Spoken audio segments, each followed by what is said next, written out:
Avec nous depuis Tunis, nous retrouvons Thibaut Cavaillès, notre correspondant sur place. Quelle est l'atmosphère actuellement à Tunis, Thibaut ?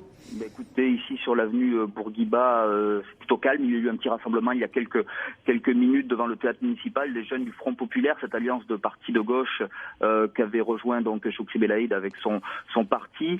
Tôt ce matin, quand je suis sorti dans les rues, il restait quelques stigmates des manifestations d'hier, des pierres au sol, des vitres brisées, et puis j'ai croisé deux hommes qui protégeaient une boutique qui a subi un début d'attaque hier soir. Ils étaient autour d'un petit brasero pour se chauffer. Ils avaient passé la nuit là avec des barres de fer.